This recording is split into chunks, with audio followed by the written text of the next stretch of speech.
fala disso mais um pouco. Oi, pessoal. Hoje a gente vai mergulhar num assunto assim bem delicado, mas muito importante: o estigma em volta da saúde mental. A gente separou aqui uns materiais, umas anotações que ajudam a entender como esse preconceito todo impacta quem está passando por um sofrimento psíquico, sabe? É um peso que nem sempre a gente vê. Ok, então vamos lá. A ideia aqui é entender melhor o que é esse tal de estigma, porque ele é uma barreira tão forte. Os textos até citam aquelas frases que a gente ouve, né? Ah, isso é frescura, é só ter força de vontade, essas coisas. E claro, vamos ver o que essas leituras sugerem para a gente poder lidar com isso. Então, para começar, como a gente define esse estigma? Olha, os textos que a gente analisou definem o estigma basicamente como um conjunto de atitudes negativas. Sabe, julgamentos e principalmente discriminação contra as pessoas por causa da condição de saúde mental delas. E é bom frisar, né? Não é só comentário maldoso, não. O estigma aparece em barreiras bem reais, tipo dificuldade para conseguir tratamento, medo de perder emprego, isolamento e aquele medo que paralisa mesmo, que impede a pessoa de sequer ir atrás de ajuda. Nossa, e esse medo, pelo que eu li aqui, tem um efeito devastador, né? Um dos artigos cita um estudo, acho que da Lancet Psychiatric, que mostra que o medo de ser julgado é um dos grandes motivos para a pessoa evitar ou até largar o tratamento. E os dados da OMS para o Brasil, nossa, confirmam isso. Tem uma lacuna enorme no tratamento, né? Menos da metade das pessoas que precisam de cuidado especializado busca este cuidado. É assustador. É assustador mesmo. E complementando isso, o que a gente leu aponta para uma coisa talvez até mais sutil, mas igualmente perigosa: o autoestigma. Não é só o preconceito que vem de fora, sabe? É quando a própria pessoa que está sofrendo acaba internalizando essas mensagens ruins. Ela começa a se ver como fraca, inadequada, às vezes até culpada pela própria dor.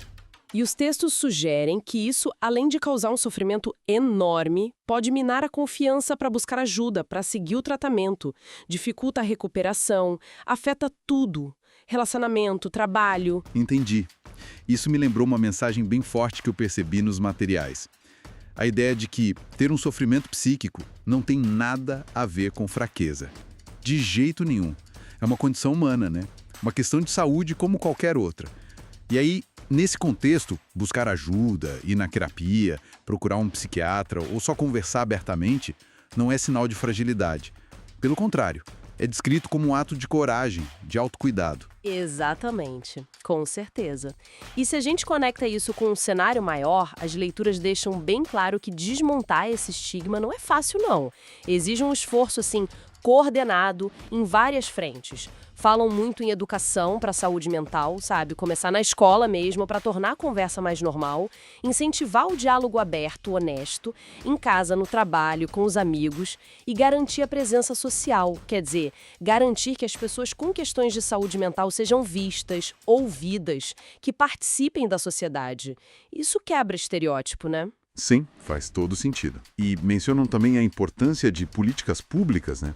Para garantir acesso ao cuidado, para combater a discriminação de verdade. E achei interessante um ponto sobre os próprios profissionais de saúde. A necessidade deles refletirem sobre a linguagem que usam, como as práticas deles podem, às vezes, sem querer, acabar reforçando o estigma. Exato, tem isso também. E um dos artigos dá uma atenção especial para o papel da mídia. Mostra como aquelas representações meio caricatas, sensacionalistas, sabe? Em filme, notícia, acabam perpetuando estereótipos ruins, associando o transtorno mental com violência, incapacidade. Por outro lado, quando a mídia traz narrativas mais empáticas, que mostram a realidade do sofrimento com complexidade, aí sim pode ser uma ferramenta poderosa para gerar compreensão, para reduzir o preconceito. Isso me fez pensar numa ação que um dos textos destaca. Uma coisa que parece simples, mas que dizem ter um impacto enorme: a escuta ativa. Parece básico, né? Mas a sugestão é clara.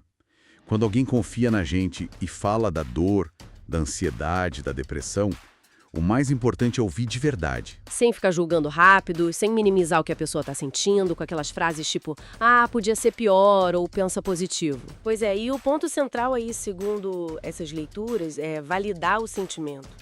Permitir que a pessoa possa nomear o que ela sente, que ela se sinta ouvida, compreendida, sem ter a dor diminuída.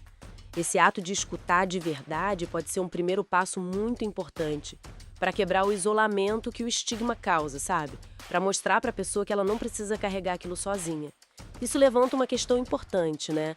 Sobre como a gente, no dia a dia, pode fazer a diferença. Então, o que fica disso tudo, o resumo que eu tiro dessas fontes é que o estigma na saúde mental é um fardo pesado, é real e tem consequências bem sérias para as pessoas e para a sociedade. Mas a mensagem final não é de derrota, né? Dá para combater. Só que depende de um esforço coletivo, contínuo. Passa por educar, conversar, ter políticas públicas e cultivar a empatia no dia a dia, principalmente ouvindo. E deixar uma provocação, inspirada no que a gente conversou. Será que parar para pensar um pouco na nossa própria linguagem, nas nossas reações automáticas, até nos nossos julgamentos silenciosos quando alguém fala de sofrimento, será que esse não seria o primeiro passo, talvez o mais pessoal e poderoso, para a gente começar a aliviar esse peso invisível na vida de alguém que está perto da gente? Fica aí a reflexão. E assim a gente encerra mais um episódio do podcast Fala Disso Mais Um Pouco.